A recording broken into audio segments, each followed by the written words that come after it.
누가 상상이나 했을까. 평생을 힘들게 키운 아들이 아내인 내 칠순 잔칫날 내 목숨을 노릴 줄은. 그렇다.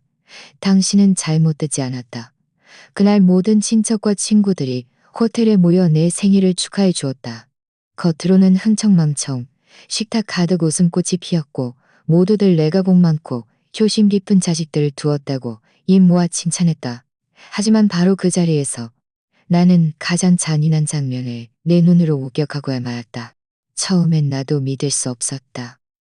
남들 눈에는 내 아들이 효자였고 다정한 남편이었으며 며느리는 유능하고 살림꾼이었다. 하지만 한순간 그들의 가면이 찢어지며 날카로운 이빨이 드러났다. 나는 이순옥, 올해 70살이다. 솔직히 내가 오늘까지 살아남아 이 진분홍빛 고운 한복을 입고 거울 앞에 설 수 있을 거라곤 생각지 못했다. 옷고름을 매만지며 내 마음엔 꽃이 활짝 피었다. 70세 생일, 우리네 노인들에게는 결코 작은 일이 아니다. 이는 복이고 또한 자손들의 자랑이다. 어머니, 이 옷이 정말 잘 어울리세요. 안색이 확 살아나네요. 아들 김민준이 옆에 서서 음흉하게 웃었다. 나보다 한 뼘은 더 큰 키의 말끔한 양복 차림이 제법 그럴싸해 보였다. 나는 아들을 지그시 바라보며 내심 뿌듯했다. 이 아이는 내 평생의 피땀 어린 결실이었다. 어머니, 어서 드세요. 내일은 예쁘게 단장하고 나가셔야죠. 저희가 어머니 잘 못 모셨다는 소리 들으면 안 되죠. 며느리 박서연도 고개를 내밀며 따뜻한 국 한 그릇을 내밀었다. 그녀의 입가엔 미소가 걸려 있었고 눈빛에는 다정함이 묻어났다. 나는 국을 받아 한 모금 마셨다. 따뜻한 기운이 미장을 데우자 마음도 따라 부드러워졌다. 정말이지 지난 몇 년간 나는 내가 참 복 많은 사람이라고 생각했다. 남편은 일찍 세상을 떠났고 나 혼자 민준이를 고생고생하며 키워대학교까지 졸업시키고 도시에서 자리를 잡게 했다. 막 결혼했을 때는 혹시 며느리가 철없을까 혹은 나를 귀찮아할까봐 마음 한구석이 불안했다. 하지만 서연이는 매사에 빈틈없이 행동하고 매일 선명한 말투를 썼다. 남들은 시어머니와 며느리 사이가 어렵다고 했지만 생각에 잠겨 있는데 문 밖에서 노크 소리가 들렸다. 문을 열자 옛 이웃 최미영 언니가 떡 상자를 들고 활짝 웃으며 서 있었다. 순호가 너 정말 복 많다. 칠순인데도 이렇게 정정하고 아들 며느리도 효심이 지극하고 우리 집 애들은 바빠서 얼굴 보기도 힘든데 말야. 나는 웃으며 언니를 안으로 들였다. 마음속으로는 더욱 의기양양했다. 누가 이런 말을 듣기 싫어하겠는가? 특히 우리 나이에는 늙어서 돌봐줄 사람 없는 게 가장 두렵다. 남들이 내 자식들이 효자라고 칭찬하면 마음속에 꿀을 바른 듯 달콤했다. 미영 언니, 어서 앉으세요. 따뜻한 국물 좀 드시고 몸 좀 녹이세요. 서연이가 상냥하게 말하며 자신이 갓 끓인 닭곰탕을 가져다 미영 언니 앞에 놓았다. 미영 언니는 과장되게 눈을 크게 떴다. 어머나, 이 며느리 좀 봐. 정말 현명하네. 순우가 네가 전생에 나라를 구했나 보다. 나는 웃으며 손사래를 쳤다. 뭘요 언니. 애들 바쁜데 나를 신경 써주는 것만으로도 고맙죠. 입으로는 그렇게 말했지만 마음속으로는 은근히 자부심을 느꼈다. 그래, 나는 평생 고생하며 살았지만 이제는 고진감래를 맛보는구나. 저녁에는 온 가족이 식탁에 둘러앉아 식사를 했다. 분위기는 더할 나위 없이 좋았다. 식탁에는 소박한 반찬 몇 가지가 놓여 있었지만 아들과 며느리, 손자가 함께 있으니 어떤 음식이라도 맛있게 느껴졌다. 나는 상석에 앉아 그들이 이야기꽃을 피우는 모습을 보며 마음이 따뜻함으로 넘쳐났다. 어머니, 이제부터는 집안일 신경 쓰지 마시고 저희한테 맡기세요. 김민준이 내 반찬을 덜어주며 말했다. 제가 나중에 돈 많이 벌면 어머니 모시고 여행도 갈게요. 어머니, 제주도 가고 싶다고 늘 말씀하셨잖아요. 제가 꽃밭 구경 시켜드릴게요. 나는 눈시울이 뜨거워져 하마터면 울음을 터뜨릴 뻔했다. 젊었을 때는 무슨 여행 같은 걸 꿈이나 꿨겠는가. 아이 학비 벌겠다고 하루 종일 일하느라 시내 구경도 제대로 못했는데 이제 아들이 내 소원을 기억하고 있다니 정말 내 착한 아들이었다. 박서연도 거들었다. 어머니 걱정 마세요. 민재 씨는 어머니 아들이고 저는 어머니 딸이나 마찬가지예요. 앞으로 저희가 함께 효도할 테니 집안일은 신경 쓰지 마시고 편히 계시면 돼요. 그녀가 이 말을 할 때 눈빛은 진심이었고 목소리는 부드러웠다. 나는 마음이 한결 편안해졌다. 남들은 시어머니와 며느리가 천적이라고 했지만 우리 집은 그렇지 않았다. 적어도 겉으로는 화목했다. 식사를 절반쯤 했을 때 어린 손자가 달려와 내 다리를 붙잡고 애교 섞인 목소리로 말했다. 할머니, 내일 제가 노래 불러드릴까요? 아이의 천진난만한 목소리는 내 마음속 가장 부드러운 곳을 열어주는 열쇠 같았다. 나는 활짝 웃으며 아이를 무릎에 앉혔다. 그래 할머니는 네 노래 듣는 게 제일 좋아. 그 순간 나는 정말이지 세상에서 가장 행복한 사람이라고 느꼈다. 남편은 비록 곁에 없지만 아들과 며느리, 손자가 있으니 이 집은 온전한 가족이었다. 밤늦게 나는 혼자 침실로 돌아왔다. 방은 조용했고 시계 초침 소리만 또각거렸다. 스탠드불을 켜고 액자 속 남편의 웃는 얼굴을 바라보며 나지막이 말했다. 여보, 애들이 다 착하게 잘 컸어요. 우리 집은 그래도 원만하네요. 당신도 안심해요. 나 헛고생한 거 아니에요. 말을 마치자 내 마음속에 안도감이 밀려왔다. 70살의 노년이 이렇게 따뜻하고 북적거린다니 정말 하늘이 주신 큰 복이었다. 나는 불을 끄고 침대에 누웠다. 누군가의 미소를 머금은 채 천천히 잠의 세계로 빠져들었다. 나는 원래 잠이 얕은 편이라 다음날 아침 일찍 깨어났다. 창밖으로 햇살이 커튼을 뚫고 들어왔다.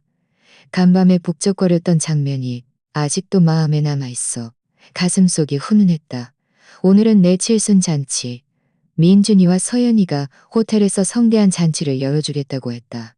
친척과 친구들이 모두 참석할 것이다. 나는 북적거릴 잔치 분위기를 생각하며 나도 모르게 미소를 지었다. 씻고 나서 침대 옆에 앉아 베개 옆에 놓인 남편의 영정사진을 손가락으로 가만히 쓸었다. 여보, 오늘이 내 칠순인데 당신이 함께 있었다면 얼마나 좋았을까. 다행히 우리 자식들이 착해서 나를 외롭게 두지 않을 거예요. 말을 마친 뒤 나는 고개를 끄덕였다. 마음이 한돌 더 놓였다. 잔치는 저녁에 시작하지만 나는 가만히 있을 수 없었다. 아이들이 이리저리 뛰어다니며 힘들었을 테니 혹시 도울 일이 있을까 해서 일찍 호텔에 가볼 생각이었다. 겸사겸사 아이들을 놀래켜줄 수도 있고 내가 이렇게 정성을 보이면 분명 기뻐할 것이다. 나는 새로 산 캐시미어 코트를 입고 핸드백을 든 채 택시를 타고 호텔로 향했다. 차창밖 풍경을 바라보며 오늘 할 말을 머릿속으로 되뇌었다. 친한 언니들이 모두 올 텐데 내 안색이 좀 좋아 보여야지. 늙었다는 소리는 듣기 싫었다. 여기까지 생각하니 나는 또다시 입술을 깨물며 웃음이 터져 나왔다. 차가 호텔 문 앞에 멈췄다. 나는 요금을 지불하고 내렸다. 고개를 들자 문 앞에는 이미 이순옥이어 칠순잔치 성대개최라는 붉은 현수막이 걸려 있었다. 새빨간 글씨가 경사스러운 분위기를 더했다. 나는 눈시울이 뜨거워지며 가슴속 자부심이 벅차올랐다. 나는 곧바로 들어가지 않고 연회장 밖 복도로 돌아 들어갔다. 막 문을 열고 들어가려는데 안에서 익숙한 목소리가 들려왔다. 내 며느리 박서연의 목소리였다. 그녀의 목소리는 매우 낮았지만 또렷하게 들렸다. 자리 절대 틀리지 않게 해. 절대 섞이면 안 돼. 나는 멈칫했다. 마음속에 따뜻한 기운이 솟아올랐다. 나는 당연히 서연이가 자리 배치를 하고 있다고 생각하며 속으로 감탄했다. 봐라, 이 아이가 이렇게 세심한 애. 내가 어디에 앉을지까지 꼼꼼하게 다 배치했어. 하지만 내가 미소를 짓기도 전에 살짝 열린 문틈으로 나는 평생 잊을 수 없는 광경을 목격하고야 말았다. 박서연은 고개를 숙인 채 손에 작은 봉투를 들고 있었다. 그 안에는 흰 가루가 들어있었다. 그녀는 봉투 입구를 벌려 그 가루를 작은 접시에 쏟아붓고는 숟가락으로 조심스럽게 케이크 위에 뿌렸다. 그녀의 동작은 빠르고 능숙했으며 얼굴에는 냉정한 표정이 서려 있었다. 평소에 온화하고 현명한 모습과는 완전히 다른 사람이었다. 나는 온몸이 굳어버렸다. 숨이 멎는 듯했다. 저게 무슨 양념이지? 아니, 호텔 케이크에 저런 가루를 쓸 리가 없는데. 내가 미처 정신을 차리기도 전에 또 다른 목소리가 들렸다. 낮고 차가웠지만 너무나 익숙했다. 민준이 내 아들이었다. 서둘러 꾸물거리지 마. 늙은 할망구가 한 입 먹으면 재산은 다 우리 것이 되는 거야. 쿵! 내 머릿속에 갑자기 벼락이라도 친 듯했다. 온몸에 힘이 풀려 하마터면 문틀을 붙잡지 못하고 쓰러질 뻔했다. 그 순간 나는 하늘이 빙빙 도는 것 같았다. 내 아들, 내 친아들이 나를 늙은 할망구라고 부르다니. 게다가 내 재산을 노리고 있었다니. 내 가슴이 격렬하게 죄어왔고 손발이 차가워졌다. 순식간에 이마에서 식은땀이 솟아났다. 박서연이 고개를 들었다. 목소리를 더욱 낮췄다. 문제 없겠어? 이거 정말 효과 있어? 민준이는 비웃듯 차갑게 웃었다. 걱정 마. 색깔도 맛도 없어. 30분이면 효과 나타날 거야. 그때쯤이면 뭘 잘못 먹었다고 할 테니 누가 우리를 의심하겠어. 그들의 대화 한마디 한마디가 칼날처럼 내 가슴을 찔렀다. 나는 필사적으로 입을 막아 소리가 새어나가지 않게 했지만 눈물은 걷잡을 수 없이 흘러내렸다. 나는 이해할 수 없었다. 지난 몇 년간 그들이 나에게 얼마나 잘해줬는데. 서연이는 국을 끓여주고 약을 챙겨줬고 민준이는 내 건강을 염려하며 명절마다 빠짐없이 찾아왔다. 바로 전날 밤에도 나를 여행 보내주겠다고 내가 그들의 복이라고 말하지 않았던가. 하지만 이 모든 것이 연극이었다니. 전부 가짜였다니. 내 손가락이 떨렸다. 마음속이 누군가에게 크게 찢겨나간 듯 아팠다. 정말이지 너무나 아팠다. 나는 심호흡을 하며 그 자리에서 쓰러지지 않으려 했었다. 울어봤자 소용없어. 지금은 이럴 때가 아니야. 만약 내가 지금 저들에게 뛰어든다면 분명 시치미를 떼거나 더 나쁘게 나올 거야. 그때는 내가 함정에 빠지는 꼴이 될 거야. 나는 조심스럽게 가방을 앞으로 끌어당기고 떨리는 손가락으로 주머니에서 휴대전화를 꺼내 몰래 녹음 버튼을 눌렀다. 그 순간 나는 마치 깊은 나락으로 떨어진 것 같았지만 동시에 정신을 차리려 했었다. 귓가에 민준이의 목소리가 계속 들려왔다. 기억해. 이따가 상석에 앉히고 케이크는 그 사람 앞에 둬. 다른 손님들은 아무데나 앉아도 돼. 중요한 건 그 사람이야. 나는 혀를 깨물고서야 울음을 참을 수 있었다. 상석. 그곳은 원래 내가 축복받아야 할 자리였다. 하지만 그들이 치밀하게 계획한 것은 모든 친지와 친구들 앞에서 나를 죽게 만드는 것이었다. 나는 녹음하는 동시에 천천히 뒷걸음질 쳤다. 다리가 천근만근처럼 무거웠다. 복도 끝까지 물러난 나는 의자에 주저앉았다. 온몸이 얼음물에 빠진 듯 차가웠다. 늙은 할망구가 한 입 먹으면 재산은 다 우리 것이 되는 거야. 그 차가운 말이 귓가에 맴돌며 저주처럼 느껴졌다. 나는 눈을 감았다. 머릿속에 민준이의 어릴 적 모습이 하나둘 스쳐 지나갔다. 3살 때 내 손을 잡고 엄마라고 부르던 모습. 고등학교 수능 시험 전에 내가 끓여준 닭곰탕을 마시고 아이처럼 웃던 모습. 결혼식 날 내가 직접 서연이에게 반지를 건네주며 이제 누가 아들을 돌봐주겠구나 하고 생각했던 순간들. 하지만 이 모든 것이 이제는 웃음거리가 되었다. 나는 얼굴을 쓸어내렸다. 눈물 때문에 시야가 흐릿했다. 마음속에서 한 목소리가 외쳤다. 이순옥, 너는 쓰러지면 안 돼. 살아야 해. 방법을 찾아야 해. 나는 고개를 숙여 휴대전화 화면을 보았다. 아직 녹음 파형이 깜빡이고 있었다. 가슴이 철렁했다. 적어도 나는 증거를 조금이나마 확보했어. 하지만 이것만으로는 부족해. 내가 상대하는 건 내 친아들과 며느리인데 내가 눈물만 흘린다고 해결될까? 그들이 너무나도 진짜처럼 연기했으니 오늘 내가 일찍 오지 않았다면 나는 죽을 때까지도 믿지 못했을 거야. 나는 손으로 무릎을 짚고 천천히 일어섰다. 다리가 심하게 떨렸지만 나는 이를 악물고 한 걸음 한 걸음, 한 걸음 밖으로 걸어 나갔다. 로비에서는 호텔 직원들이 분주하게 장식을 하는 소리가 들렸다. 시끌벅적하고 경사스러운 소리였지만 내 귀에는 조롱처럼 들렸다. 남들은 모두 내가 복 많고 효심 깊은 자식들을 두었다고 했다. 하지만 누가 상상이나 했을까? 뒤에서는 나를 죽이려 하고 내 목숨과 재산을 함께 내놓으라고 할 줄은.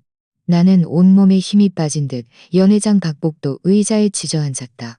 다리가 후들거려 도저히 힘을 줄 수 없었다. 손에 든 가방이 미끄러져 하마터면 바닥에 떨어질 뻔했다. 나는 황급히 손을 뻗어 잡으려 했지만 손이 계속 달려 짚어도 제대로 잡을 수 없었다.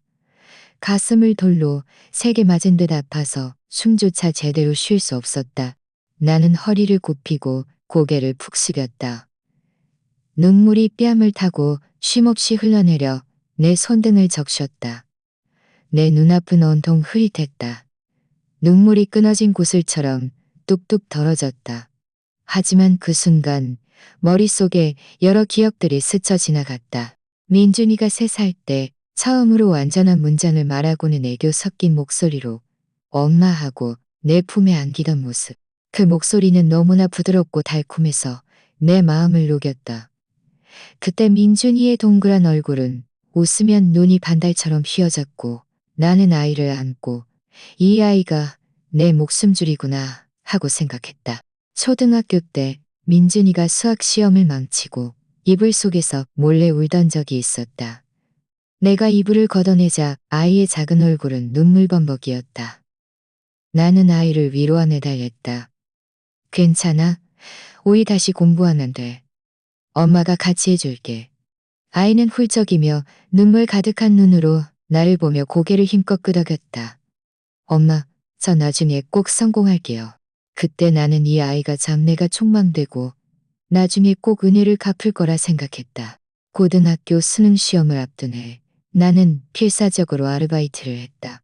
낮에는 공사장에서 밥을 만들고 저녁에는 식당에서 일하며 돈을 모았다. 오로지 아이의 학원비를 벌기 위해서였다. 나는 닭 한 마리를 통째로 끓여 만든 닭곰탕을 직접 민준이 방에 가져다 주었다. 아이는 땀을 뻘뻘 흘리면서도 엄마, 이 국 정말 맛있어요. 저 꼭 좋은 성적 받을게요.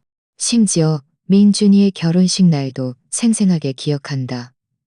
붉은 결혼 글자가 벽 가득 붙어 있었고 웃음소리가 하늘을 질렀다.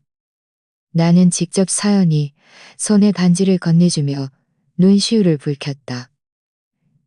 이제 아이가 드디어 가정을 이루는구나. 이제는 누가 곁에서 함께하고 돌봐주겠구나.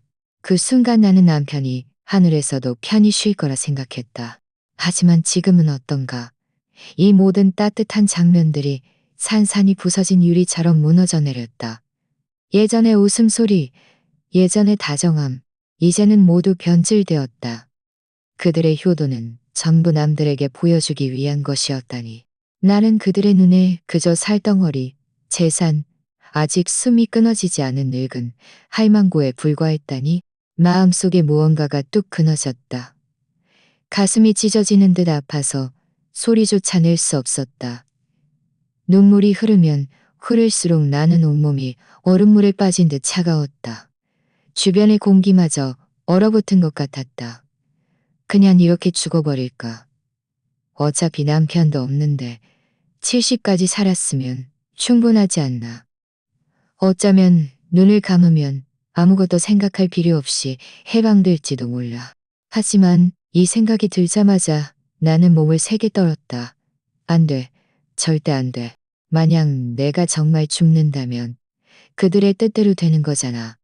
내 평생의 고생, 내 평생의 피땀을 왜 그들에게 넘겨줘야 해? 왜 친척들 앞에서 사고사로 죽고 그들이 가식적으로 울게 내버려둬야 해? 나는 심호흡을 하고 허벅지를 힘껏 꼬집었다. 아픔의 눈물이 순간 멈췄다.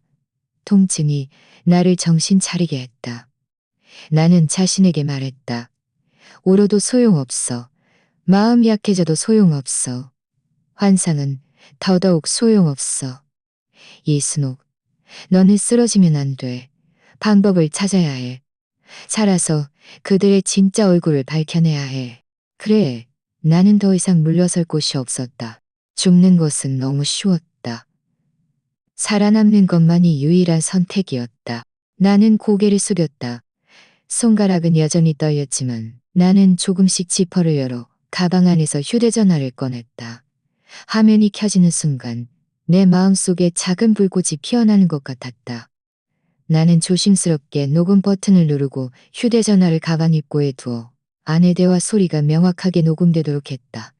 귓가에 그 파렴치한 부부의 대화가 계속되었다. 서둘러 꼬물거리지 마. 이건 민준이의 목소리였다. 차가움이 나를 떨게 했다. 서연이가 낮은 목소리로 대답했다. 걱정 마. 케이크는 그 사람을 위해 준비한 거야. 그 사람이 한 입만 먹으면 모든 게 끝날 거야. 나는 입을 막고 필사적으로 울음을 참았다.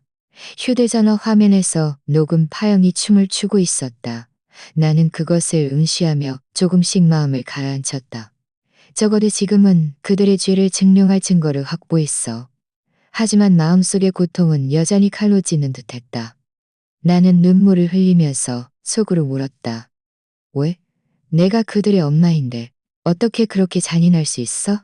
내가 해준 밥을 수천 번 먹었고 내가 한 땀 한 땀 바느질해준 옷을 입었는데 어떻게 늙은 할망구 한마디로 모든 걸 지울 수 있어? 나는 고개를 들어 복도의 샹들리에를 바라보았다. 눈물 때문에 불빛이 흐릿했지만 내 마음속에 갑자기 절박한 힘이 솟아났다. 어쩌면 오랜 세월 홀로 가정을 지탱해온 본능 때문일지도 모른다. 나는 알았다. 만약 지금 내가 무너진다면 나를 기다리는 것은 독익은 케이크뿐이라는 것을. 안 돼. 나는 죽을 수 없어. 살아야 해. 그들의 진짜 얼굴을 폭로해야 해. 모든 사람들에게 이 아들과 며느리가 어떻게 효자인 척하고 어떻게 뒤에서 나를 모략했는지 알려야 해. 이 생각이 들자마자 나는 얼굴에 눈물을 힘껏 닦아내고 숨을 가다듬으려 했었다. 몸은 여전히 떨렸지만 마음속에는 점차 확신이 생겼다. 나는 손을 뻗어 휴대전화를 손에 꽉 쥐었다. 마치 생명줄이라도 붙잡은 듯했다. 녹음은 계속되었고 한마디 한마디가 쇠망치처럼 내 가슴을 내리쳤다. 나는 자신에게 속으로 말했다. 순우가 네가 늙었지만 어리석지 않아. 문득 한 사람이 떠올랐다. 미영 언니. 옛 이웃이자 나이가 같은 친구. 평생을 솔직하고 불의를 참지 못하는 사람이었다. 만약 언니가 이 일을 알면 분명 나를 도와줄 것이다. 하지만 지금은 언니에게 말할 때가 아니었다. 좀 더 참아야 해. 증거가 더 많아질 때까지. 나는 천천히 일어섰다. 다리는 여전히 후들거렸지만 나는 이를 악물고 한 걸음 한 걸음 복도 끝으로 걸어갔다. 몇 번 심호흡을 하며 침착해 보이려 노력했다. 연회장 안에서는 장식 소리, 웃음소리가 들려왔다. 매우 경사스러운 소리였지만 내 귀에는 거대한 조롱처럼 들렸다. 누가 상상이나 했을까? 이 활기 넘치는 잔치 뒤에 늑대 같은 부부의 음모가 숨겨져 있을 줄은. 나는 고개를 들고 나지막이 자신에게 말했다. 울어봤자 소용없어. 스스로 살 방법을 찾아야 해. 나는 얼굴에 눈물 자국을 닦아내고 복도벽에 기대어 몸을 지탱했다. 심호흡을 하며 최대한 당황하지 않은 척했다. 심장은 여전히 쿵쾅거렸지만 나는 자신에게 말했다. 이순옥, 침착해야 해. 만약 네가 지금 약점을 드러내면 그들이 눈치챌 거야. 그때는 증거도 사라지고 네 목숨도 사라질 거야. 나는 주위를 둘러보며 아무도 나를 알아채지 못했는지 확인했다. 그리고 나서야 한 걸음 프런트 데스크로 걸어갔다. 내 목소리는 여전히 떨렸지만 나는 애써 침착한 척했다. 젊은이, 제가 연회장에 뭘 두고 온 것 같아요. 혹시 CCTV 좀 돌려볼 수 있을까요? 프런트 직원은 잠시 멈칫하며 나를 쳐다봤다. 나는 그가 더 묻기 전에 서둘러 덧붙였다. 그냥 핸드백이에요. 안에 남편 사진이 들어있거든요. 제가 나이가 많아서요. 그건 추억이라 절대 잃어버리면 안 돼요. 직원은 내 말을 듣고 표정이 금세 부드러워졌다. 고개를 끄덕였다. 어머니, 걱정 마세요. 제가 CCTV실 직원에게 연락해 드릴게요. 나는 안도의 한숨을 쉬었지만 등에서는 여전히 식은땀이 흘렀다.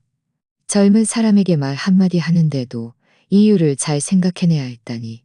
다행히 내가 재빨리 대처했다. 얼마 지나지 않아 제복을 입은 보안요원이 나를 CCTV실로 안내했다. 실내는 환했고 여러 화면에 호텔 곳곳의 모습이 송출되고 있었다. 보안요원이 물었다. 어머니, 대략 몇 시쯤 물건을 잃어버리셨어요? 나는 애써 침착한 목소리를 유지하며 말했다. 방금 전 10몇 분 전쯤요. 연회장 근처에서요. 말하면서 나는 화면에 시선을 고정하고 가방끈을 꽉 쥐었다. 나는 내가 잃어버린 물건을 보려는 게 아니라 그 늑대 같은 아들과 며느리를 보려는 것임을 알고 있었다. 보안요원이 쾌당 시간대의 녹화 영상을 재생했다. 나는 숨을 죽이고 가방끈을 꽉 쥐었다. 손바닥엔 식은땀이 가득했다. 화면 속 연회장은 텅 비어 있었다. 갑자기 박서연의 모습이 나타났다. 그녀는 사방을 둘러보며 아무도 보지 않는 것을 확인하고는 주머니에서 그 작은 봉투를 꺼내 흰 가루를 케이크 위에 뿌렸다. 이어서 김민준이 들어와 낮은 목소리로 무언가를 말했다. 화면 너머라 들리지는 않았지만 나는 이미 그들의 대화를 녹음해 두었다. 지금 이 장면을 보니 온몸이 여전히 떨렸다. 하마터면 울음을 터뜨릴 뻔했지만 이를 악물고 참았다. 내 손가락 마디마디가 하얗게 질렸고 눈물이 눈가에 맴돌았다. 나는 이것이 증거이고 그들의 죄를 증명하는 결정적인 증거임을 알고 있었다. 보안요원이 빨리 감기를 하려 하자 나는 황급히 그를 말렸다. 잠깐만요. 이 장면 혹시 복사해 주실 수 있을까요? 제가 자세히 봐야 해서요. 그는 잠시 망설였다. 어머니, 이 영상은 보통 외부로 유출되지 않습니다. 나는 다시 초조한 척했다. 젊은이, 제가 이 나이에 세세한 걸 다 기억하겠어요? 그냥 기념으로 복사본 하나만 주세요. 제가 가방을 못 찾더라도 적어도 영상이라도 볼 수 있잖아요. 보안요원은 잠시 머뭇거리다가 결국 고개를 끄덕였다. 그는 USB를 꽂아 그 영상을 복사해 주었다. 나는 USB를 손에 쥐었다. 뜨거운 쇠붙이를 잡은 것 같기도 하고 마지막 생명줄을 잡은 것 같기도 했다. 어머니, 조심해서 가세요. 보안요원은 정중하게 나를 문까지 배웅했다. 나는 애써 입꼬리를 올려 웃었지만 발걸음은 힘없이 휘청거렸다. 밖으로 나온 나는 벽에 기대었다. 온몸에 힘이 풀려 주저앉을 것 같았다. 그 장면들이 여전히 내 머릿속에서 반복적으로 스쳐 지나갔다. 칼로 찌는 듯한 심한 고통. 그들의 효도가 정말 치밀하게 계획된 연극이었다니. 따뜻한 국 한 그릇부터 다정한 미소까지 모든 것이 가짜였다니. 지난 몇 년간 내가 사람들에게 며느리가 사람들에게 며느리가 사람들에게 며느리가 사람들에게 며느리게 며느리게 며느리게 라는 눈물을 닦고 심호흡을 했다. 적어도 지금은 두 가지를 가지고 있어. 녹음과 영상. 이것들을 손에 쥐고 있는 한 그들은 빠져나갈 수 없을 거야. 하지만 마음속은 여전히 불안했다. 70살인 내가 얼마나 버틸 수 있을까? 나 혼자 이 잔인한 부부를 상대하기는 너무 어려웠다. 여기까지 생각이 미치자 내 머릿속에 한 사람이 번개처럼 스쳐 지나갔다. 미영 언니. 미영 언니는 나와 오랜 세월 이웃으로 지냈고 같은 동네에서 자라 결혼도 근처로 했다. 우리는 함께 에어로빅도 하고 자식들 이야기도 나누는 사이였다. 그녀는 내가 진심을 털어놓을 수 있는 몇 안 되는 사람이었다. 입은 거칠어도 마음은 따뜻한 사람이다. 만약 내가 이 일을 언니에게 말하면 언니는 절대 가만히 있지 않을 것이다. 나는 서둘러 휴대전화를 꺼냈다. 손가락은 여전히 떨렸지만 언니의 전화번호를 눌렀다. 전화는 두 번 울린 후 이내 익숙한 목소리가 들려왔다. 순호가 너 칠순잔치 때문에 바쁘니? 나 막 축하꽃 싸서 너한테 보내려던 참이었는데. 언니의 목소리를 듣자 내 목구멍이 메었다. 하마터면 울음을 터뜨릴 뻔했다. 나는 서둘러 숨을 들이쉬고 목소리를 낮췄다. 미영 언니, 혹시 지금 당장 호텔 와줄 수 있을까? 할 말이 있어. 왜? 무슨 일인데? 미영 언니가 즉시 긴장했다. 묻지 마. 오면 알게 될 거야. 내 목소리는 떨렸고 거의 울음소리에 가까웠다. 얼마 지나지 않아 언니가 숨을 헐떡이며 호텔에 도착했다. 멀리서 복도 한 구석에 기대어 있는 나를 발견하고는 성큼성큼 다가와 내 손을 덥석 잡았다. 순호가 너 왜 그래? 얼굴색이 왜 이렇게 안 좋아? 무슨 일 있었어? 나는 더 이상 참을 수 없었다. 눈물이 왈칵 쏟아져 나왔고 떨리는 목소리로 말했다. 미영 언니, 나, 나 하마터면 내 아들 손에 죽을 뻔했어. 언니는 깜짝 놀라 눈을 크게 떴다. 뭐라고? 네가 뭘 말하는 거야? 나는 일어난 모든 일을 하나부터 열까지 언니에게 말했다. 떨리는 손으로 휴대전화의 녹음 파일과 USB를 건네주었다. 언니는 들을수록 경악했고 분통이 터져 허벅지를 쳤다. 세상에 맙소사. 이건 하늘도 노할 일이다. 친아들이 감히 이런 짓을 하려 해? 나는 숨이 넘어갈 듯 울었다. 나도 믿을 수가 없어. 하지만 이게 진짜야. 미영 언니, 나 어떻게 해야 해?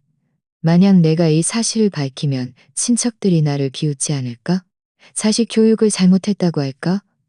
하지만 내가 참으면 내 목숨이 사라질 텐데. 미영 언니의 눈실도 붉어졌다. 그녀는 내 손을 꼭 잡고 단호한 목소리로 말했다. 순호가 무서워하지 마. 너 혼자가 아니야. 내가 있는 한 그들이 성공하게 두지 않을 거야. 내 말 들어. 우리 일단 침착하게 대처해야 해. 섣불리 행동하면 안 돼. 네 증거는 목숨을 살리는 보물이야. 일단 잘 숨겨둬. 언니의 말은 내 마음에 힘을 불어넣어 주었다. 나는 고개를 끄덕이며 USB를 다시 꽉 움켜쥐고 가슴에 밀착시켰다. 미영 언니가 고개를 들고 나를 바라보았다. 목소리가 차분하고 단단했다. 순호가 우리 천천히 하자. 서두르면 안 돼. 이건 정말 큰일이지만 네가 안심해. 내가 너와 함께 할 테니 너는 절대 혼자가 아니야. 칠순잔치가 드디어 시작되었다. 내가 연회장에 들어서자마자 시끌벅적한 소리에 묻혀버렸다. 이순옥 여사님 칠순 축하드립니다. 만수무강하세요. 사방에서 축복의 말들이 쏟아져 나왔다. 복죽 소리, 박수 소리, 웃음소리가 뒤섞여 한데 어우러졌다. 연회장은 등불과 꽃으로 화려하게 장식되어 있었고 붉은 현수막에는 주 글자가 크게 걸려 있었다. 식탁에는 질수성찬이 가득했다. 친척과 친구들이 앞다투어 나에게 다가와 내 손을 잡고 안색이 좋다며 복이 많다고 칭찬했다. 나는 억지로 입꼬리를 올려 웃으며 응대했지만 마음속은 거대한 돌덩이에 짓눌린 듯했다. 나만이 이른바 칠순잔치가 사실은 그들이 치밀하게 꾸민 항정이라는 것을 사실은. 나는 겉으로는 웃으며 덕담을 나누었지만 속으로는 주머니에 손을 넣어 휴대전화를 만져보았다. 그 안에 녹음 파일과 영상이 있었다. 내가 살아남을 수 있는 유일한 버팀목이었다. 하지만 그럼에도 불구하고 내 심장은 심하게 떨렸다. 잠시 후 박서연이 케이크 접시를 들고 다가왔다. 얼굴에는 꿀이 뚝뚝 덜어질 듯한 미소가 가득했다. 그녀의 목소리는 부드러웠다. 어머니 평생 고생하셨잖아요. 오늘은 어머니가 주인공이세요. 이 케이크는 제가 특별히 어머니를 위해 준비한 거예요. 그녀의 시선이 내 얼굴에 잠시 머물렀다. 나는 그 미소 속에 한 줄기 차가움이 스며 있음을 보았다. 하지만 다른 사람들은 눈치채지 못했다. 그들은 그저 서연이가 세심하고 현명한 며느리라고만 생각할 것이다. 내 마음이 쿵 하고 가라앉으며 얼음장처럼 차가워졌다. 하지만 나는 겉으로는 감격한 척했다. 아이고, 너희들 정말 마음 썼구나. 나는 떨리는 팔로 케이크 접시를 받아들었다. 김민준도 다가와 더없이 살갑게 웃었다. 어머니, 여기 앉으세요. 여기가 상석이에요. 잔치 주인공은 상석에 앉으셔야죠. 저희한테 사양하지 마세요. 그는 자연스럽게 나를 가운데 자리로 안내했다. 주변 손님들도 모두 고개를 끄덕이며 동조했다. 맞아요. 주인공은 상석에 앉으셔야죠. 내가 자리에 앉는 순간 마음속이 얼음물에 빠진 듯 했다. 이 자리는 원래 내가 가족의 화목을 즐겨야 할 곳이었지만 그대의 음모 속에서는 내 죽음의 자리였다. 나는 은밀히 심호흡을 하며 떨림을 가라앉혔다. 억지로 미소를 지으며 고개를 끄덕였다. 그래, 그럼 사양하지 않을게. 나는 고개를 숙이고 무릎 위에서 손가락으로 조용히 휴대전화를 더듬어 꺼냈다. 그리고는 자연스럽게 식탁 옆에 놓았다. 화면은 꺼져 있었고 아무도 눈치채지 못했다. 하지만 나는 이미 카메라를 미리 맞춰두고 살짝 눌렀다. 녹화 버튼이 켜졌다. 카메라 렌즈는 그 케이크를 향하고 있었다. 심장이 점점 더 빨리 뛰었다. 마치 목구멍 밖으로 튀어나올 것 같았다. 나는 애써 침착함을 유지하며 찻잔을 들어 태연하게 한 모금 마셨다. 시선은 아무렇지 않은 듯 주위를 훑었다. 주변 친척들은 연이어 건배하며 웃음이 끊이지 않았다. 누군가 말했다. 순호가, 네 아들 며느리는 정말 효자다. 이렇게 큰 잔치를 열어주려면 돈도 많이 들었겠어. 박서연이 즉시 말을 받아 웃으며 말했다. 어머니를 위해서라면 아깝지 않죠. 어머니께서 평생 고생하셨으니 이제 저희 자식된 도리를 다해야죠. 그녀가 이 말을 할 때 눈가와 얼굴에는 다정함이 가득했다. 듣는 사람들은 모두 고개를 끄덕였다. 하지만 내 마음속은 경란이 일었고 하마터면 찻잔을 부술 뻔했다. 만약 내가 미리 그들의 음모를 알지 못했다면 누가 그녀의 입에서 나오는 이 효심 가득한 말 뒤에 독약이 숨겨져 있을 줄 상상이나 했을까? 김민준도 거들었다. 어머니는 우리의 뿌리세요. 어머니가 계셔야 저희 집이 온전하죠. 이 정도 돈이 뭐가 대수라고요. 어머니만 기쁘시다면 저희는 뭐든 할 만한 가치가 있어요. 주변 친척들은 이 말을 듣고 부러워했다. 아이고, 너희들이 진짜 효자다. 나는 눈물을 억지로 참으며 입꼬리를 올려 미소를 지었다. 하지만 마음속으로는 생각했다. 이 아이가 내 친아들이라고? 내가 직접 키운 아이라고? 어떻게 저렇게 효심 깊은 가면을 완벽하게 쓸 수 있지? 나는 식탁 위 케이크로 시선을 돌렸다. 가슴이 철렁했다. 저것은 내 죽음을 재촉하는 부적이자 그들의 증거였다. 나는 한 입이라도 베어 물면 끔찍한 결과가 초래될 것임을 알았다. 하지만 동시에 나는 연기를 계속해야 했다. 마지막 순간까지 그들이 내가 아무것도 모른다고 믿게 해야 했다. 휴대전화 화면이 희미하게 깜빡였다. 녹화가 진행 중이었다. 나는 속으로 빌었다. 하늘이시여, 제발 배터리가 갑자기 방전되지 않게 해주세요. 바로 이때 손자가 달려와 내 다리에 매달리며 애교 섞인 목소리로 할머니, 케이크 먹어요. 케이크 먹어요. 하고 외쳤다. 그 순간 나는 하마터면 무너질 뻔했다. 아이의 천진난만한 웃는 얼굴이 내 가슴을 찔렀다. 나는 억지로 아이를 옆에 앉히고 작은 머리를 부드럽게 쓰다듬었다. 할머니, 이따가 먹을까? 지금은 할머니랑 같이 앉아있자. 박서연의 눈빛이 스쳐 지나갔지만 그녀는 즉시 웃는 얼굴로 말했다. 아이고, 아이가 입이 짧아서 그래요. 어머니, 먼저 한 입 맛보세요. 손자도 기뻐하게요. 포크가 내 손에서 미세하게 떨렸다. 하마터면 놓칠 뻔했다. 케이크는 접시 위에 조용히 놓여 있었다. 딸기와 생크림으로 장식되어 달콤하고 먹음직스러워 보였다. 하지만 나만이 이 음식이 독약이고 죽음을 재촉하는 부적임을 알고 있었다. 한 입이라도 베어 물면 목숨을 내놓는 것과 다름없었다. 주변 친척들이 모두 나를 바라보며 얼굴 가득 웃음을 띠고 있었다. 누군가 재촉했다. 순호가 빨리 한 입 맛봐. 주인공이 먼저 먹어야지. 나는 억지로 미소를 지으며 포크를 들고 천천히 입가로 가져갔다. 마음속은 얼음장처럼 차가웠지만 가슴은 불에 타는 듯 뜨거웠다. 나는 모든 사람의 시선이 나에게 쏠려 있음을 느꼈다. 특히 민준이와 서연이의 눈빛에는 미묘한 긴장감이 서려 있었고 그것이 내 등골을 오싹하게 만들었다. 포크가 입술에 닿으려는 순간 나는 번개처럼 기지를 발휘했다. 그냥 삼킬 수는 없어. 그들에게 죽임을 당할 수는 없어. 띠리링. 나는 일부러 옷소매에 손을 넣어 휴대전화가 울리는 척했다. 황급히 일어나 당황한 표정을 지었다. 아이고, 병원에서 전화가 왔네. 나 지금 당장 받아야 해. 나는 포크를 내려놓았다. 동작은 자연스러웠지만 약간의 당황스러움이 섞여 있었다. 마치 정말 급하게 전화를 받아야 하는 노인처럼 보였다. 옆에서 즉시 누군가 웅성거렸다. 순호가 케이크 먼저 먹고 가지. 병원 일은 이따가 해도 되잖아. 박서연의 미소가 순간 굳어졌다. 그녀의 눈빛이 스쳐 지나갔고 급하게 말했다. 어머니, 드시고 가세요. 케이크도 다 드셨는데 다들 어머니가 촛불 끄는 걸 기다리고 있어요. 그녀의 말을 듣자 내 가슴이 철렁했다. 목소리는 부드러웠지만 나는 그 안에 초조함과 다급함이 묻어 있음을 들을 수 있었다. 김민준도 거들었다. 얼굴에는 애써 다정한 미소를 띄었지만 말투는 약간 뻣뻣했다. 괜찮아.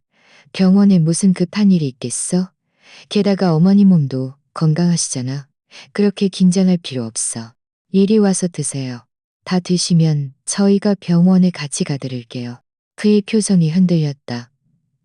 나는 그가 있어 버티고 있음을 알 수 있었다.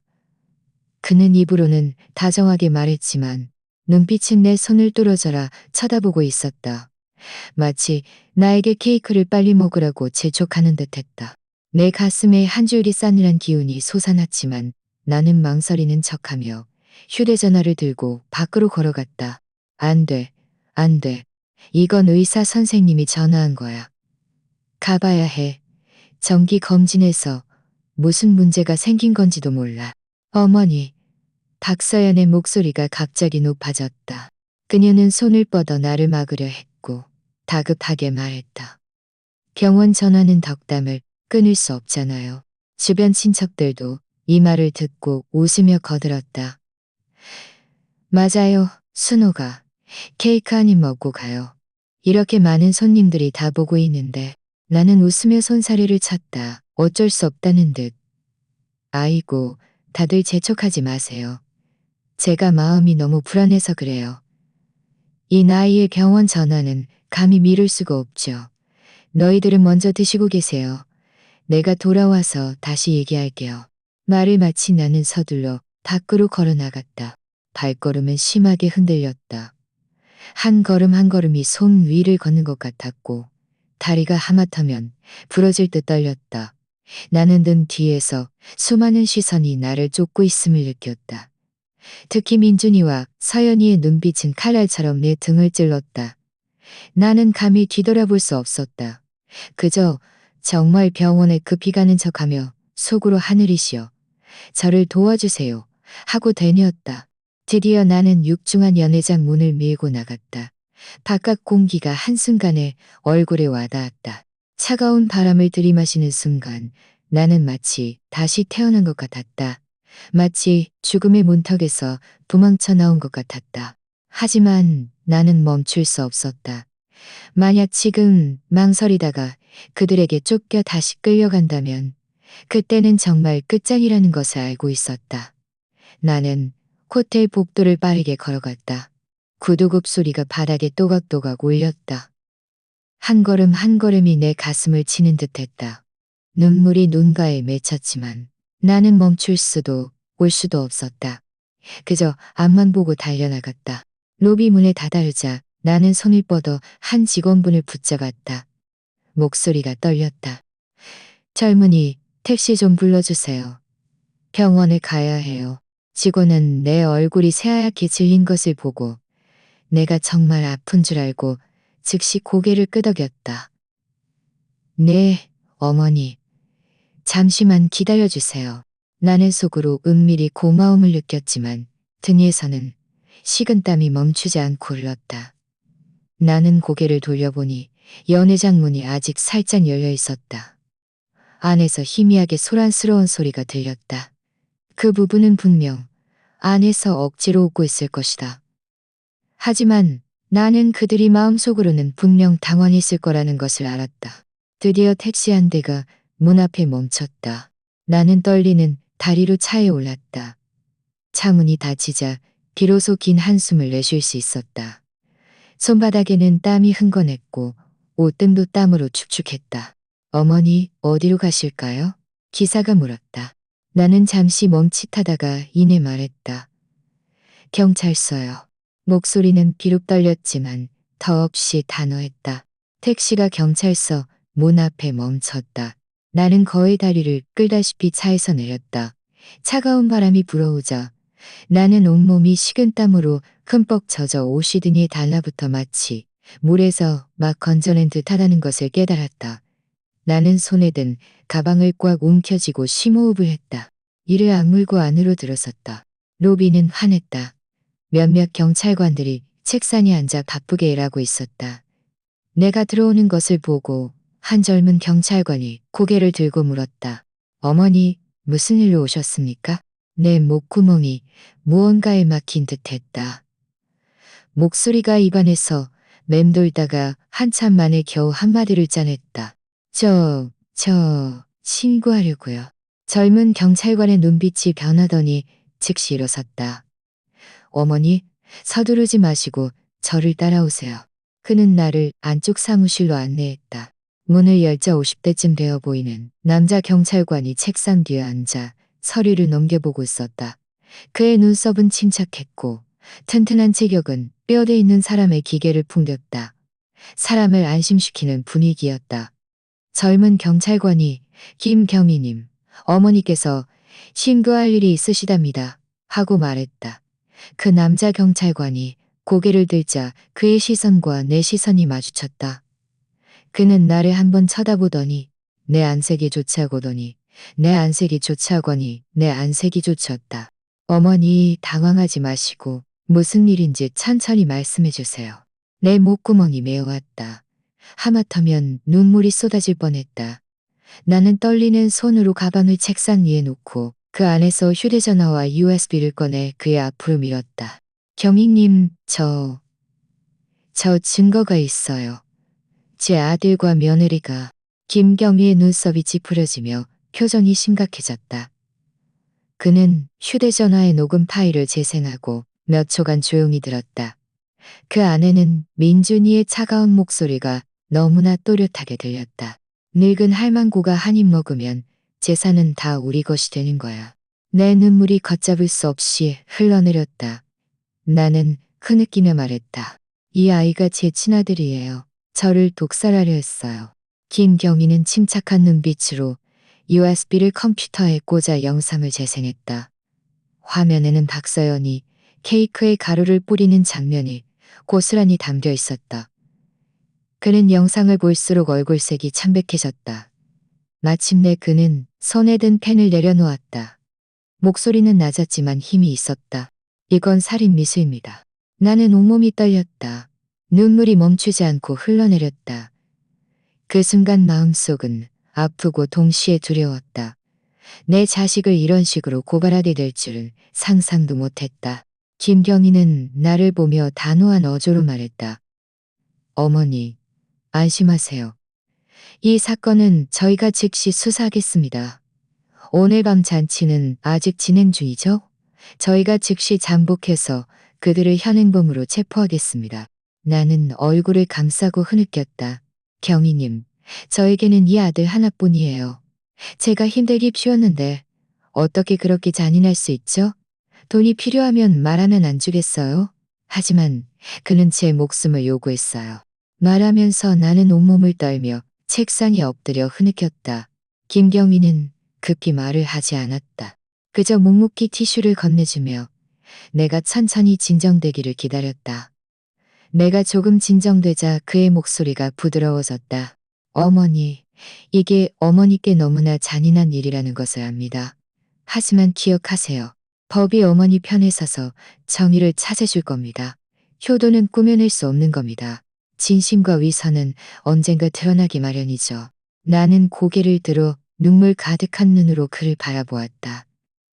마음속은 여전히 피를 흘리는 듯 했지만 그의 말을 듣자 마음속에 작은 힘이 주입되는 것 같았다. 김경희가 계속해서 말했다. 어머니, 정말 잘하셨습니다. 침착하게 증거를 수집하셨기에 저희가 어머니를 위해 정의를 실현할 기회를 가질 수 있었습니다. 만약 어머니께서 침묵하셨다면 결과는 끔찍했을 겁니다. 나는 심호흡을 했다. 떨리는 목소리로 고개를 끄덕였다. 저는 참기 당할까봐, 사람들이 제가 자식 교육을 잘못했다고 비웃을까봐 두려웠어요. 하지만 만약 제가 정말 그들 손에 죽었다면 그게 더 큰 웃음거리가 되었겠죠. 여기까지 말하자 내 마음속에 갑자기 불꽃이 타올랐다. 그래, 체면이 무엇인가? 목숨이 중요하다. 목숨이 중요하다. 나는 그들이 성공하게 둘 수 없었다. 내 평생의 피땀 어린 노력을 그들이 집어삼키게 둘 수 없었다. 나는 힘껏 눈물을 닦아내고 목소리를 더 단호하게 만들었다. 경희님, 안심하세요. 저는 꼭 협조하겠습니다. 저는 그들의 진짜 얼굴을 폭로할 거예요. 모든 사람들에게 그들이 어떻게 효자인 척하고 뒤에서 제 목숨을 노렸는지 알려줄 거야. 김경희는 고개를 끄덕이고 전화를 들어 부하들에게 즉시 인력을 동원해 호텔로 잠복하라고 지시했다. 움직임은 빠르게, 섣불리 행동해서 들키지 않도록 해. 나는 의자에 앉아 만감이 교차했다. 내 손은 여전히 떨렸지만 눈빛은 점차 단단해졌다. 그 순간 나는 깨달았다. 아무리 혈육의 정이 깊어도 인간의 탐욕을 이길 수는 없었다. 아들은 더 이상 내가 의지할 사람이 아니었지만 나에게는 법이 있었고 정의가 있었다. 내가 다시 호텔에 들어섰을 때 내 가슴은 이미 거대한 돌덩이에 짓눌려 있었다. 경찰이 이미 잠복하고 있음을 알았지만 두 다리는 여전히 솜 위를 걷는 것처럼 하얗겠다. 로비는 환했고 여전히 경사스러운 분위기로 장식되어 있었다. 손님들은 서로 덕담을 나누고 웃음소리가 끊이지 않았다. 마치 아무 일도 일어나지 않은 듯했다. 나는 주위를 훑어보며 아무렇지 않은 척 친척들에게 인사를 건넸다. 하지만 내 시선은 이미 로비 한 구석에 조용히 앉아있는 몇몇 낯선 사람들에게 향해 있었다. 그들은 평범한 옷차림이었지만 눈빛은 날카로웠다. 나는 그들이 김경희가 보낸 사람이라는 것을 분명히 알았다. 어머니, 이제야 돌아오셨어요. 민준이가 다가왔다. 얼굴에는 여전히 미소가 걸려 있었지만 목소리에는 은근한 초조함이 섞여 있었다. 병원에서 무슨 전화였어요? 저희 다 놀랐잖아요. 나는 애써 미소를 지었다. 아무것도 아니야. 그냥 정기 검진이었는데 몸이 건강하다고 쉬라고 하네. 아이고, 어머니, 저희를 놀라게 하지 마세요. 서연이가 웃으며 다가왔다. 손에는 여전히 그 케이크를 들고 있었다. 어서 앉으세요. 방금 다들 어머니가 촛불 끄는 걸 기다리고 있었어요. 그녀의 눈빛이 스쳐 지나갔지만 이내 부드럽고 다정한 표정으로 돌아왔다. 나는 이를 악물고 마음속에 증오를 억눌렀다. 나는 다시 상석에 앉았다. 심장이 격렬하게 뛰었다. 주변 친척들은 여전히 웃고 떠들었고 누구도 곧 닥쳐올 폭풍을 눈치채지 못했다. 내 손은 식탁 아래에 있어 차가운 땀으로 젖은 손바닥을 꽉 움켜쥐고 있었다. 잔치는 계속되었다. 노래 소리, 박수 소리가 끊이지 않았다.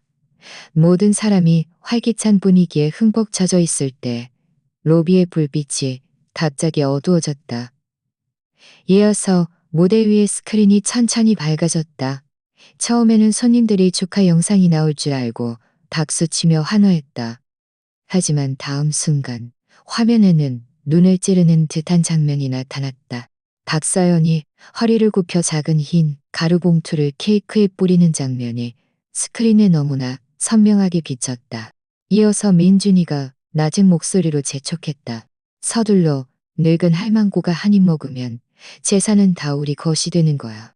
장내는 일순간 정적에 휩싸였다. 그 목소리는 너무나 또렷하게 들려 귀를 찔렀다.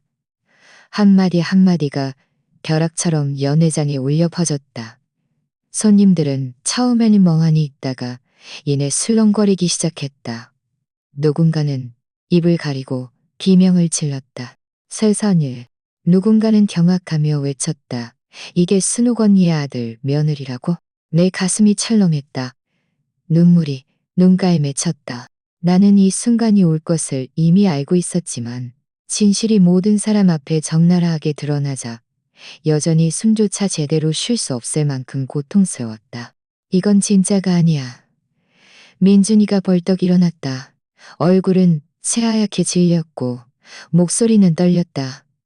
이건 분명 가짜야. 누가 우리를 함정에 빠뜨린 거야. 박서연도 고개를 젓고는 혼란스럽게 외쳤다. 맞아요. 이건 조작된 거예요. 어떻게 이럴 수가 있어요. 저희가 어떻게. 하지만 그들의 목소리는 이미 묻혀버렸다. 친척들은 모두 웅성거리며 비난의 목소리를 높였다. 너희들이 감히 부모를 독살하려고 해? 정말 인간 같지도 않아. 효자인 척하는 게 다 우리한테 보여주기 위한 거였잖아. 나는 천천히 일어섰다.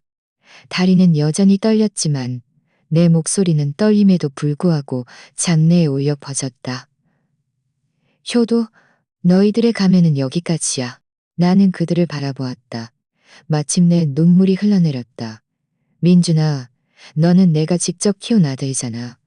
내가 아껴 쓰고 아껴 입으며 너를 공부시키고 가정을 이루게 했는데 어떻게 그렇게 잔인할 수 있어? 돈이 필요하면, 집이 필요하면 말하는 내가 안 주겠니? 그런데 왜 내 목숨을 노렸니? 민준이는 입술을 떨며 변명하려 했지만 아무 말도 할 수 없었다. 바로 이때 몇몇 사복 경찰관들이 일어섰다. 그들은 빠르게 그들에게 다가가 신분증을 제시했다. 경찰입니다. 수사에 협조해 주십시오. 두 사람은 저항하려 했지만 이내 제압당했다. 손목에는 찰칵 소리와 함께 차가운 수갑이 채워졌다. 손님들은 망연자실했다. 잔치 분위기는 완전히 혼란에 빠졌다. 누군가 나를 부축했다. 순옥 언니, 괜찮으세요? 정말 너무 충격적이에요. 나는 고개를 저었다. 눈물 때문에 시야가 흐릿했다. 나는 제압당한 민준이와 서연이를 바라보았다. 가슴이 크게 찢겨 나가는 듯했다. 저 아이가 내 아들이라고?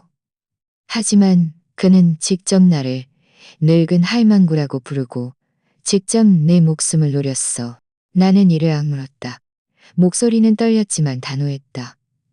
오늘 저는 모든 사람에게 그들의 효도가 전부 가짜였고 전부 제 목숨을 노리는 허울이었다는 것을 보여줄 거예요. 말을 마치자 나는 더 이상 버티지 못하고 식탁을 붙잡았다. 눈물이 걷잡을 수 없이 쏟아져 내렸다. 잔치는 끝났지만 내 마음은 오랫동안 진정되지 않았다. 연회장에는 원래 축복의 웃음소리가 가득했어야 했지만 결국 비난과 탄식으로 변했다. 사람들은 점차 흩어졌고 남은 것은 눈물로 흐릿해진 내 얼굴과 끌려가는 아들과 며느리의 뒷모습뿐이었다. 나는 밤새도록 눈을 붙이지 못하고 거실 소파에 앉아 차가운 탁자 위의 앨범을 바라보았다. 가슴은 돌덩이에 짓눌린 듯했다. 사진 속 민준이는 아직 어린아이였다. 천진난만하게 웃고 있었다. 나는 손가락으로 그 웃는 얼굴을 가만히 쓸었다. 눈물이 또다시 멈추지 않고 흘러내렸다. 다음 날 아침 일찍 김경희에게서 전화가 왔다. 어머니, 안심하세요. 사건은 이미 접수되었습니다. 어젯밤 체포는 첫 단계일 뿐입니다. 오늘부터 저희가 계속해서 계좌와 유언장 등을 조사할 예정이니 협조해 주셔야 합니다. 나는 목소리가 떨렸지만 그래도 대답했다. 네, 알겠습니다. 나는 그들을 따라 경찰서에 갔다. 신문실 밖에서 유리창 너머로 민준이와 서연이가 고개를 숙인 채 의자에 앉아있는 모습을 보았다. 얼굴은 새하얗게 질려 있었다. 그 순간 내 가슴이 또다시 세게 찔렸다. 조사는 빠르게 진행되어 결과가 나왔다. 김경희는 서류를 들고 한 주원식 나에게 읽어주었다. 저희가 확인한 바에 따르면 어머니 명의의 은행 계좌에서 지난 6개월간 거액의 자금이 빈번하게 인출되었습니다. 송금 과정에서 어머니의 신분증 사본과 도장이 사용되었으나 감정 결과 서명은 어머니 본인의 것이 아닌 것으로 확인되었습니다. 내 눈물이 왈칵 쏟아져 내렸다. 그것은 내가 평생 힘들게 모은 노후, 자금과 저축이었다. 나는 줄곧 돈이 은행에 안전하게 보관되어 있다고 믿었지만 이미 그들이 손을 대어 가져간 줄은 몰랐다. 또한 김경희가 계속해서 말했다. 저희가 박서연 씨의 컴퓨터에서 유언장 한 통을 발견했습니다. 그 위에는 어머니의 도장이 찍혀 있었고 모든 재산을 아들 김민준 씨에게 증여한다는 내용이었습니다. 저희가 전문가에게 감정을 의뢰한 결과 위조된 것으로 확인되었습니다. 내 가슴이 철렁했다. 하마터면 쓰러질 뻔했다. 유언장 위조라니. 그들은 심지어 이 단계까지도 계획해두었어. 그들은 단지 내 돈과 집을 원하는 것이 아니라 나를 세상에서 완전히 지워버리고 자신들이 당당하게 상속받으려 한 거야. 저희가 현재 확보한 정보에 따르면 두 사람은 일찍부터 공모했으며 동기는 어머니 명의의 막대한 부동산과 예금을 확보하기 위함으로 확인되었습니다. 나는 고개를 끄덕였다. 눈물이 멈추지 않고 흘러내렸다. 그것은 내 평생의 피땀 어린 결실이었지만 그들의 눈에는 부유함으로 가는 지름길에 불과했다. 며칠 후 사건은 사법 절차에 들어갔다. 핵심 증인으로서 나는 법원에 증언하러 갔다. 법정에 서는 순간 다리가 약간 떨렸지만 나는 녹음 파일과 영상을 제출하고 그날 밤 내가 들었던 모든 것을 말했다. 저는 제 아들이 늙은 할망구가 한 입 먹으면 재산은 다 우리 것이 되는 거야 라고 말하는 것을 제 귀로 들었습니다. 저는 며느리가 케이크에 가루를 뿌리는 것을 제 눈으로 보았습니다. 내 목소리는 떨렸지만 최대한 또렷하게 말했다. 사람들은 모두 충격받은 눈으로 나를 바라보았다. 누군가는 고개를 저으며 탄식했고 누군가는 몰래 눈물을 훔쳤다. 나는 그들 중 누구도 늘 효자라고 불리던 김민준과 박서연이 이렇게 잔인할 줄은 상상도 못했을 것임을 알고 있었다. 이때 미영 언니가 증인으로 불려 나왔다. 그녀의 목소리는 우렁찼다. 그날 순옥이가 저에게 모든 일을 말했고 저는 직접 순옥이 휴대전화의 녹음 파일과 USB의 영상을 보았습니다. 저는 이 모든 것이 사실임을 증언할 수 있습니다. 그녀의 단호한 목소리가 내 마음을 흔들었다. 그래, 다행히 언니가 있어서 내가 고립되어 무너지지 않을 수 있었다. 증거들이 하나씩 판사 앞에 제시되었다. 철증은 산과 같았다. 민준이와 서연이는 신문 초반에는 뻔뻔하게 발뺌하며 누군가 함정에 빠뜨렸다고 주장했다. 하지만 녹음, 영상, 계좌이체 내역, 위조된 유언장 앞에서 그들은 완전히 할 말을 잃었다. 마침내 판사는 법정에서 두 사람이 살인미수, 문서 위조, 금융사기 혐의로 체포되어 검찰에 기소될 것임을 선고했다. 그 순간 나는 온몸이 떨렸다. 손가락으로 무릎 위에 옷감을 꽉 움켜쥐었다. 내 아들, 내가 힘들게 키운 아들이 그렇게 수갑을 차고 법정에서 끌려나갔다. 친척들은 옆에서 만연자실한 채 나지막이 웅성거렸다. 세상에 이럴 수가. 내 눈물이 치아를 흐릿하게 만들었다. 가슴은 텅 비어버린 듯했다. 나는 마음이 찢어지는 듯 아팠지만 마음속에 점차 하나의 분명한 생각이 떠올랐다. 이제는 현실을 직시할 때다. 핏줄이 진심을 의미하지는 않는다. 양육이 보답을 의미하지는 않는다. 나는 평생을 자식들을 위해 살았지만 결국 이런 결말을 맞이했다. 법원에서 돌아와 나는 혼자 집 베란다에 앉아 건너편 아파트 단지를 멍하니 바라보았다. 저녁 노을이 하늘을 붉게 물들였지만 내 마음은 텅 비어버린 듯했다. 탁자 위에는 남편의 영정 사진이 놓여 있었다. 나는 손을 뻗어 유리 액자를 가만히 쓰다듬었다. 여보, 당신 봤어요? 우리 아들이 나를 죽이려 했어요. 나는 흐느끼며 말했다. 목소리는 쉬었고 눈물 때문에 시야가 흐릿했다. 남편의 웃는 얼굴은 사진 속에서 여전히 온화했다. 마치 나를 위로하는 듯 했다. 하지만 나는 그가 이미 떠났고 남은 것은 나 혼자라는 것을 알았다. 이 평생을 나는 모든 정성을 자식들에게 쏟아부었다. 예전에는 자식을 키워 노후를 대비하는 것이 당연한 일이라고 생각했다. 하지만 이제야 비로소 깨달았다. 아들에게 의지하는 것이 항상 믿을 수 있는 것은 아니었다. 나는 더 이상 남에게 여생의 희망을 기대할 수 없었다. 오랫동안 흐느낀 후 나는 천천히 눈물을 닦았다. 그리고 영정 사진을 향해 나지막이 말했다. 당신 안심해요. 나 아직 살아있어요. 이제부터는 나 자신을 위해 살 거예요. 며칠 후 나는 집에 있는 그 아파트를 내놓았다. 나와 남편이 힘들게 모은 오래된 집이었다. 수많은 추억이 깃든 곳이었다. 열쇠를 손에 쥐는 순간 눈물이 또다시 흘러내렸다. 하지만 생각을 바꾸어 보았다. 나 혼자 이 텅 빈 넓은 집에 사는 것은 외롭고 위험했다. 차갑고 쓸쓸한 집을 지키며 불안해하는 것보다 다른 방식으로 사는 것이 나았다. 얼마 지나지 않아 나는 한 실버타운에 입주했다. 그곳은 전통적인 의미의 요양원이 아니었다. 노인들이 함께 모여 살며 서로를 돌보는 곳이었다. 각자 자기 반이 있었지만 식사와 활동은 모두 함께했다. 커뮤니티 안에는 정원도 있고 주방도 있고 활동실도 있었다. 정기적으로 의사도 방문했다. 처음 입주하던 날 나는 마음속에 약간의 불안감이 있었다. 혹시 사람들이 내가 자식들에게 버림받았다고 비웃을까봐 두려웠다. 하지만 뜻밖에도 나를 맞이한 몇몇 노인들은 모두 환하게 웃고 있었다. 일시 성을 가진 한 언니가 내 어깨를 두드리며 말했다. 스녹 언니, 이제 우리는 한 가족이에요. 내 코끝이 찡해졌지만 마음속은 한순간에 따뜻해졌다. 시간이 흐르고 나는 이곳 생활에 천천히 적응해 나갔다. 매일 아침 몇매들과 함께 아파트 단지 정원에서 물을 주고 꽃을 심었다. 나는 제스민을 심는 것을 좋아했다. 꽃이 필 때면 향기가 코끝을 썼다. 점심 식사 후에는 우리 몇몇 노인들이 함께 만두를 빚었다. 만두피를 밀면서 수다를 떨었다. 지난 이야기, 손자 손녀들 이야기, 웃음소리가 끊이지 않았다.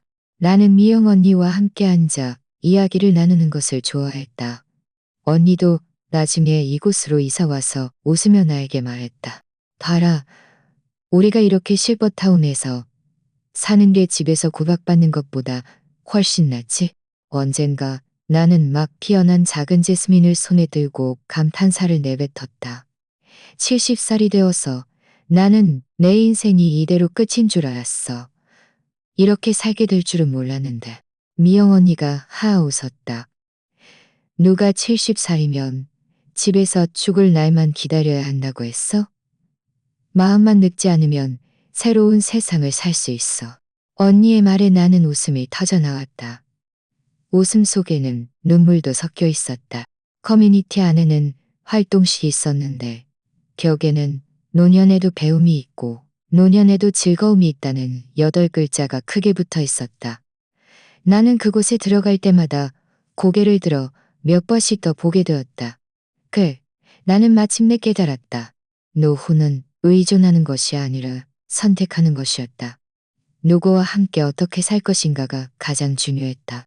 어느 저녁 석연이 정원에 쏟아져 내렸다. 나와 미영 언니는 나란히 앉아 있었다. 언니가 나에게 따뜻한 물 한 잔을 건네주었다. 나는 웃으며 언니에게 말했다. 미영 언니 70살에도 새로운 세상을 살 수 있네. 언니는 고개를 끄덕였다. 눈빛은 단호했다. 그래, 우리는 편안하게, 당당하게 살아야 해. 그 순간 나는 내가 정말 다시 태어났다고 느꼈다. 과거의 아픔이 아무리 깊고 무거워도 나를 짓누를 수는 없었다. 앞으로의 날들 비록 자식들에게 의지하지 않더라도 나는 동년배들과 함께 서로 의지하며 웃으며 살아갈 수 있을 것이다. 만약 당신이 이순옥을 안다면 당신은 그녀가 불행했지만 강인한 여자라고 말할 것이다. 70세 생일은 그녀의 일생에서 가장 성대한 날이었어야 했지만 하마터면 그녀의 죽음의 잔치가 될 뻔했다. 누가 상상이나 했을까? 모든 사람의 눈에 효심 깊고 다정했던 아들, 어머니 고생하셨어요. 라고 입버릇처럼 말하던 며느리가 케이크에 손을 대어 그녀의 목숨을 한 번에 빼앗으려 할 줄은. 하지만 순욱은 무너지지 않았다. 그녀는 울었고 마음이 찢어지는 듯 아팠지만 결국 정신을 차리기로 선택했다. 그녀는 가슴속 고통을 참으며 아무것도 모르는 척했다. 몰래 CCTV를 확인하고 녹음 파일을 저장했으며 심지어 잔치에서 독이 든 케이크를 교묘하게 피했다. 70살의 노인이 온몸의 지혜와 용기를 다해 모든 진실을 밝혀냈다. 그 순간 당신이 그 자리에 있었다면 분명 나처럼 마음이 떨렸을 것이다. 어머니가 직접 자식들을 고발하다니 얼마나 큰 절망이었을까. 누군가 그녀에게 무엇을 위해 그랬느냐고 묻는다면 그녀는 단지 어리석게 죽고 싶지 않았고 평생 힘들게 모은 피땀 어린 노력을 잔인한 사람들에게 빼앗기고 싶지 않았을 뿐이라고 답할 것이다. 나중에 법정에서 유죄가 선고되자 아들과 며느리는 안타까움을 금치 못했다. 순욱은 마음이 찢어지는 듯 아팠지만 현실을 직시했다. 노은은 자식들에게 희망을 걸어서는 안 된다는 것을. 그래서 그녀는 넓은 집을 팔고 몇몇 친구들과 함께 실버타운에 입주했다. 그곳에는 정원이 입주했다. 그곳에는 정원이 있었고 주방이 있었고 주방이 있었고 웃음소리가 가득했다. 그녀는 이영 언니와 함께 꽃을 심고 만두를 빚었다. 그래, 사람은 늙으면 자식에게 의지하는 것이 아니라 자기 자신에게 의지해야 한다. 곁에서 진심으로 함께해줄 친구들, 법과 사회의 보호, 그리고 무엇보다 편안하고 당당하게 살고 싶은 우리 자신의 결심에 의지해야 한다. 내가 순옥의 이야기를 당신에게 들려주는 것은 누구를 겁주기 위함이 아니다. 우리 자신에게 상기시켜주고 싶어서다. 우리 일생을 남에게 기대지 말라고. 비록 그 사람이 혈육일지라도 우리는 충분히 우리 자신의 노년 생활 방식을 선택할 권리가 있다. 비록 70살이라도 새로운 장을 시작할 수 있다. 이번 이야기는 여기까지입니다. 제가 5,000명 구독자 목표를 달성하는데 몇 번째로 도움을 주실 분이 될까요? 지금 바로 구독해주세요. 채널의 성장을 함께 지켜봐 주시길 진심으로 초대하며 제 이야기가 당신에게 도움이 되기를 바랍니다. 다음 이야기에서 만나요. 본 채널의 이야기는 사회뉴스, 시청자 제보 및 댓글 섹션 공유를 포함하되 국한되지 않는 실제 사건을 각색한 것입니다. 내용에 대한 의견이나 제안이 있으시면 댓글 섹션에서 저와 토론하거나 당신의 이야기를 들려주세요. 어쩌면 당신이 다음 이야기의 주인공이 될 수도 있습니다.